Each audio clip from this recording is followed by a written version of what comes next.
외국인들은 오래된 전자시장을 좋아합니다. 저 역시 그 중에 한 명이고 이곳을 사랑해왔습니다. 꼭 물건을 사지 않더라도 그냥 걸으면서 옛날 물건들을 구경하는 재미가 쏠쏠했죠. 주말이면 깡통에 든 정어리처럼 사람들로 북적였다.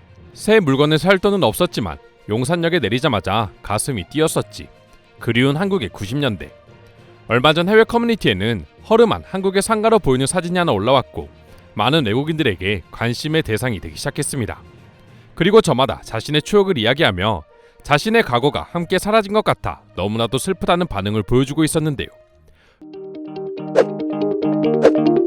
외국인들을 이토록 추억과 슬픔에 잠기게 한 한국의 상가는 바로 용산 전자상가였습니다. 먼저 용산 전자상가는 외국인들뿐만 아니라 한국인들에게 있어서도 인기 상가 중 한 곳이었습니다. 각종 컴퓨터와 스피커 그리고 오락기와 기타 없는 전자제품이 없을 정도로 한국의 모든 전자기기들이 있다고 해도 과언이 아니었죠.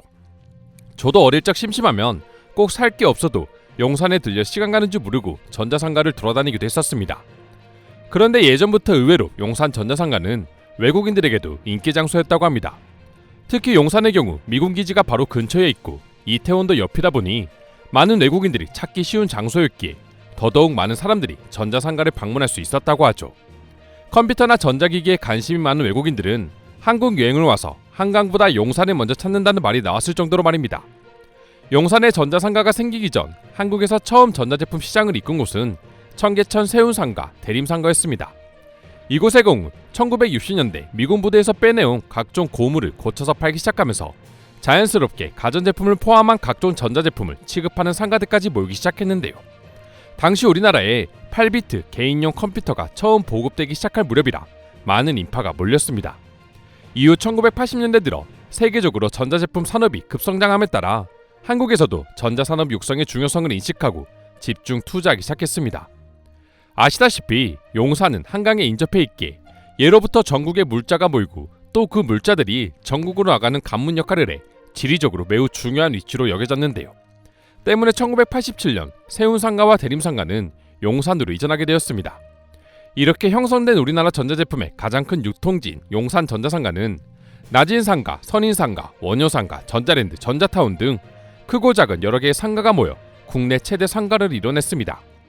이후 용산은 우리나라 최대 그리고 동북아 최대의 집단 전자상가라는 타이틀을 얻을 수 있었죠. 실제로 용산 전자상가는 외국인들이 서울 투어를 할 때 꼭 한 번은 가보는 관광명소로도 유명했습니다. 아무래도 외국인들의 시선에서 한국의 기술력 하면 떠오르는 것이 컴퓨터와 휴대폰이었기에 모든 종류의 제품이 있다고 해도 과언이 아닌 용산 전자상가는 필수 코스일 수밖에 없었죠. 게다가 각종 게임이나 캐릭터 상품까지도 판매하고 있기에 그저 구경하는 것만으로도 재밌고 마음에 드는 제품이 있으면 저렴하게 구입도 가능하니 그야말로 일석이조였던 것입니다. 때문에 예전만 하더라도 외국인들이 쇼핑을 하면 떠올리는 장소로 명동과 동대문의 뒤를 잇는 곳이 용산 전자상가였습니다. 하지만 언제나 영원할 것 같던 용산 전자상가는 인터넷의 발전과 온라인 쇼핑의 대중화로 인해 점점 인기가 사라지기 시작했습니다. 그리고 바가지 요금과 같은 각종 논란도 터지면서 대중들의 외면을 받기도 했죠. 인터넷 쇼핑몰의 대중화는 소비자들에게 집이나 사무실에서 손쉽게 싼 가격에 다양한 제품을 구매할 수 있게 해주었습니다. 이후 가격 비교 사이트들이 등장하면서 제품과 가격을 비교하고 원하는 제품을 편하게 구매할 수 있게 되자 사람들로 가득했던 전자상가는 암흑의 시기를 맞이할 수밖에 없었는데요. 인터넷 쇼핑몰로 인해 매출이 점차 감소하자 전자상가의 어두운 면이 드러나기 시작했습니다. 사람들이 줄어들자 경쟁은 심해졌고 일부 상가 직원들은 도를 넘어 사기 판매 행위를 벌이는 상황이 발생한 것이죠. 진열품이나 중고를 새 상품으로 속이는가 하면 당연히 포함된 부속품을 별매품으로 둔갑시켜 돈을 더 받아내는 행위가 유행처럼 퍼졌는데요. 이때 시작된 것이 흔히 용산의 악덕 상인을 칭하는 용팔이라는 단어였습니다. 단톡법의 영향도 컸습니다. 모든 판매처에서 동일한 가격의 핸드폰을 구매할 수 있게 되자 더더욱 용산 전자상가를 이용할 이유가 사라진 것인데요. 때문에 용산 전자상가에는 중고폰을 사재기 하는 외국인들이 대부분이었고 공기계 판매업자들은 중고폰 도매업자에게 중고 스마트폰을 산 뒤 15% 정도의 마진을 더해 이들에게 대파는 방법으로 연명할 수밖에 없었습니다. 상황이 악화일로도 치닫자 용산 전자상가도 변화를 깨할 수밖에 없었는데요. 용산의 상징이라고 할 수 있는 전자랜드에서는 용산 본점을 리뉴얼하고 매장을 추가로 신설하는 새로운 시도를 지속하고 있습니다. 지난해 전자랜드 타이푼점을 오픈하면서 1층은 IT 모바일, 소형 가전을 중심으로 세팅했고 2층은 삼성전자, LG전자 등 브랜드관과 대형 가전을 중심으로 꾸려 일명 상권 살리기를 시작했습니다. 또한 지난 2018년 8월 용산 로봇 페스티벌을 개최하고 2019년 10월에는 DJI 로보마스터 체험행사, 전자랜드배 드론팡 대회 등을 개최하는 등 4차 산업 관련 제품들을 체험할 수 있는 이벤트 역시 지속적으로 개최하고 있죠. 물론 아직까지는 더 노력이 필요하지만 많은 추억이 있는 곳이니만큼 용산 전자상가가 4차 산업혁명의 혁신기지로 재탄생하길 바라면서 지금부터는 관련 내용을 보고 외국인들은 어떤 반응들을 보여주고 있는지 더욱 자세히 소개해드리도록 하겠습니다. 나는 다음 달 서울을 방문할 예정이고 용산에 갈 것입니다. 예전에 서울에서 콘솔 게임기를 샀고 이번에도 새로운 콘솔을 얻기 위해서 용산에 가야 합니다. 아직까지 남아있을지 궁금하네요. 아마 예전보다는 많이 사라졌을 겁니다. 그러나 여전히 게임과 핸드폰에 관해서는 많은 제품이 있으니 걱정하지 마세요. 10년 전만 하더라도 한국에 가면 무조건 용산을 들렸다. 현금으로 지불하면 더욱 저렴하게 구입할 수 있어서 항상 한국에 갈 때마다 전자제품을 한 보따리씩 사갔던 기억이 있어. 그런 추억의 전자상가가 사라지고 있다니 조금 슬프네. 나는 7월 26일에 거기에 있었고 많은 게임과 전자제품을 샀습니다.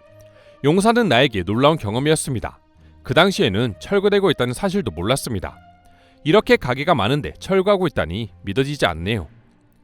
예전 용산 전자상가를 가본 적이 없으신가 보네요. 예전에는 정말 엄청났습니다. 전 세계의 모든 제품을 용산에서 살 수 있었죠. 대부분의 상점이 서초로 이동한 것으로 알고 있습니다.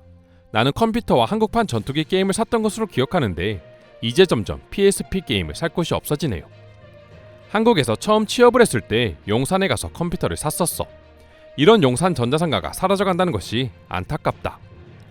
난 예전에 용팔이라는 사기꾼에 걸려 비싼 가격으로 컴퓨터를 산 기억 때문에 용산을 좋아하지 않는다.